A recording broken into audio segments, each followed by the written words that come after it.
Hello students, myself Vinod Jangi. मेरे YouTube channel Vinod chemistry club और ATS की ऑनलाइन क्लासेस में आपका स्वागत है। हम 12th ऑर्गेनिक केमिस्ट्री के अंदर पढ़ रहे थे पॉलीमर, ठीक है, जो 3 मार्क्स का है। इसमें हमने पॉलीमर का क्लासिफिकेशन पढ़ा था, यानी क्लासिफिकेशन ऑफ पॉलीमर। इससे के क्लासिफिकेशन में हमने पहला पॉइंट पढ़ लिया था, और पहला पॉइंट जो था वो था स्रोत के आधार पर बहुलक का वर्गीकरण, यानी स्रोत के आधार पर कितने प्रकार का होता है। तो ये हमने स्रोत के आधार पर 3 प्रकार का बहुलक पढ़ा था कि स्रोत के आधार पर 3 प्रकार का होता है। एक तो होता है प्राकृतिक, एक होता है आर्द्र संश्लेषित, एक होता है संश्लेषित, ठीक है। तो तीनों के ही हमने एग्जाम्पल पढ़ लिए थे, तीनों ही प्रकार को हमने पढ़ लिया था। यहां पे हम बात करते हैं अब नंबर 2 पे, यानी बी नंबर का है ये, और इस बी नंबर में है संगठन इकाइयों के आधार पर, यानी जो इकाइयां इसके साथ में जुड़ी होंगी, यानी किस किस संगठन इकाइयों, यानी कैसी कैसी इकाइयों के साथ में, किस प्रकार की इकाइयों के साथ में जुड़ा होगा ये बहुलक, है ना। तो यहां पे हम पढ़ेंगे संगठन इकाइयों के आधार पर, और इन संगठन इकाइयों के आधार पर ये 2 प्रकार का होता है, यानी संगठन इकाइयों के आधार पर ये 2 प्रकार का होता है। इट्स 2 टाइप, ठीक है। देखो पहला क्या है, इसके आधार पर पहला प्रकार अगर हम देखें इसका ही फर्स्ट, ये है सम बहुलक। सम मीन्स समान, बहुलक यानी बहुत सारी जो लक हैं वो समान होंगी, यानी बहुलक, बहुलक में जो लक हैं यानी इकाइयां हैं वो सम यानी कि एक ही प्रकार की होंगी, समान प्रकार की होंगी, एक जैसी होंगी, इसलिए इसके नाम से पता चल रहा है सम बहुलक, यानी समान प्रकार के एकलक इकाइयों से मिलकर बना हुआ बहुलक। तो वह बहुलक या वे बहुलक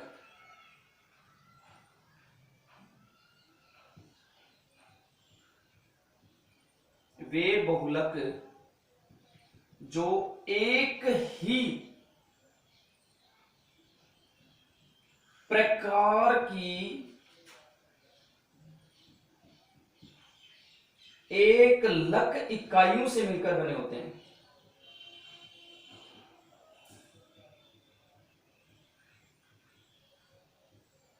वे बहुलक जो एक ही प्रकार की एकलक इकाइयों से मिलकर बने होते हैं,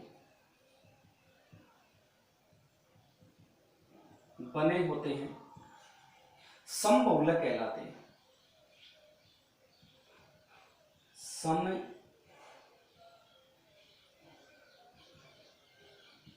बहुलक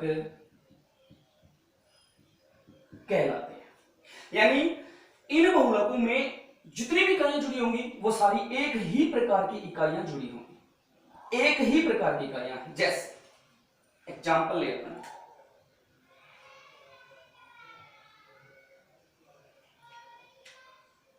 हमने पढ़ा था ये एग्जाम्पल के अंदर पॉलीमर के अंदर पॉली थी। इसमें क्या होती है, एक ही प्रकार की सारी जो भी इकाइयां जुड़ी होती है वो इस प्रकार की, इसे एथीन बोलते हैं, यानी बहुत सारी एथीन, यानी एन पढ़ा था ना हमने, एन इकाइयां जुड़ करके फिर पॉलीथीन का निर्माण करती है, यानी कि इसकी जो बहुत सारी इकाइयां होंगी पॉलीथीन की वो सारी यही होंगी, यानी इन्हीं प्रकार, इन्हीं एक सारी ये इकाइयां होंगी जो इसको निर्माण करती है, ठीक है। पीवीसी, पीवीसी पॉलीवाइनिल क्लोराइड, देखो हमने एक अलग इकाई में पढ़ा था वाइनिल क्लोराइड, वाइनिल क्लोराइड ये होता है, ये रहा वाइनिल क्लोराइड। अब इसमें इसी प्रकार की इस बहुलक में ना सारी एक ही प्रकार की ये वाली इकाइयां जुड़ी होती हैं। PAN ये भी हमने पढ़ा था, PAN का मतलब पॉली एक्रिलोनाइट्राइल इसका नाम है। और उस एक लग इकाइयों वाले में देखो मैंने जो बताया था आप लोगों को एक लग इकाइयों की सारणी, उसके अंदर हम देखेंगे तो CN एक्रिलोनाइट्राइल बोलते हैं। अब इस वाले बहुलक में सारी यही इकाइयां यानी एक ही प्रकार की इकाइयां इसके अंदर जुड़ी होंगी।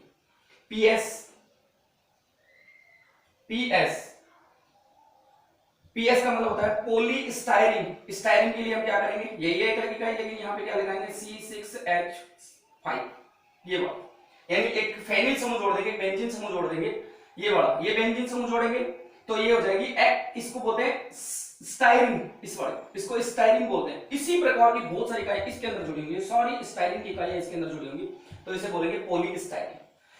एक और पढ़ा होगा आपने टेफ्लॉन, टेफ्लॉन, ठीक, P T F E short form, Teflon. Polytetrafluoroethene, polytetrafluoroethene, देखो इसकी एक लगी इकाई ये होती है, ये इसके अंदर पॉलीटेट्रा फ्लोरोएथिन सारी इकाइयां यही जुड़ी होंगी। जैसे ये है CF2 डबल बॉन्ड CF2, यानी ये इकाइयां n इकाइयां जुड़ी होंगी इसके, ये सारी इकाइयां। अब देखो यहाँ पाई बन टूटेगा, इसकी वैलेंस खाली, फिर ये वाली दूसरी इसके साथ, फिर दूसरी इसके साथ, इस प्रकार से एक ही प्रकार के एक लगी इकाइयों से मिलकर के बने बहुलक है। तो polythene, PVC, PN, polyacrylonitrile, polystyrene, Teflon, ये जितने भी हैं वो एक ही प्रकार की एक लग इकाइयों से मिलकर के बने हुए होते हैं, आदि ETC। तो ये वाले इसी एक लग इकाइयों से मिलकर के बने हुए, इसीलिए इन्हें समबहुलक, सम का मतलब हो गया समान, यानी एक ही प्रकार की इकाइयों से मिलकर बने होते हैं, इसलिए इनको समबहुलक, यानी जो बहुलक बनेगा वो एक ही प्रकार की इकाइयों से मिलकर बनेगा, इसलिए इनको समबहुलक कहते हैं, समबहुलक कहते हैं। ठीक है, अब हम बात करते हैं नंबर 2 पे, वो है विषम बहुलक। नंबर 2 पे है विषम बहुलक।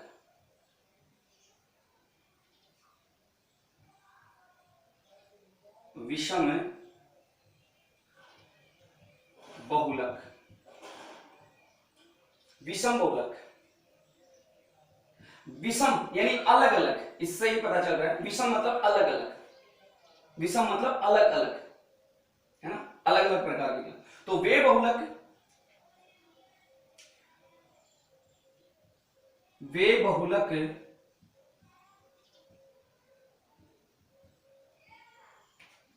जो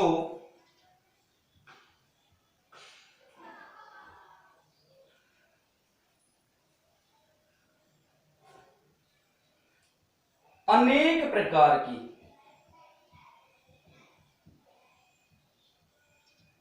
एक लक इकाइयों से मिलकर बने होते हैं, एक लक इकाइयों से मिलकर बने होते हैं।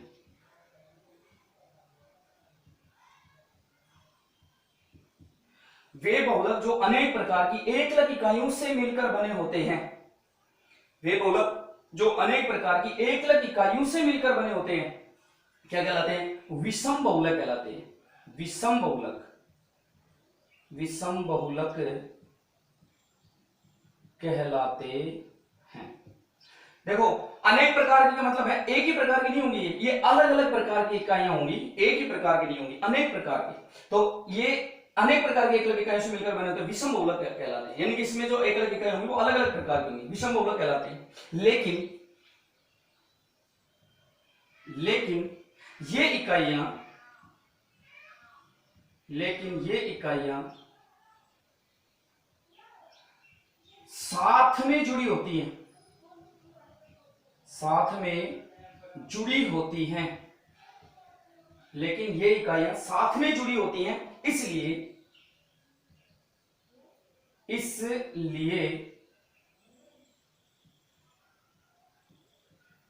इसे या इन्हें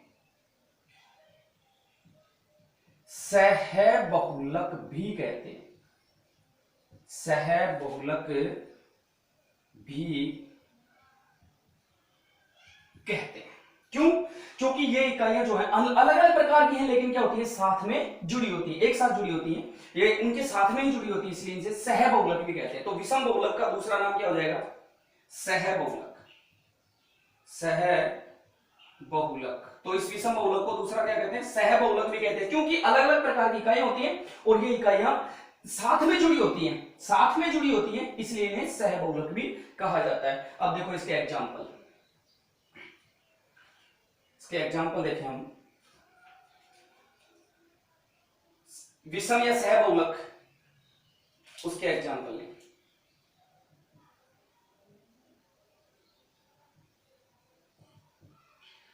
जैसे ब्यूना एस एक रबड़ है, ब्यूना एस, ब्यूना एन, टेरिन,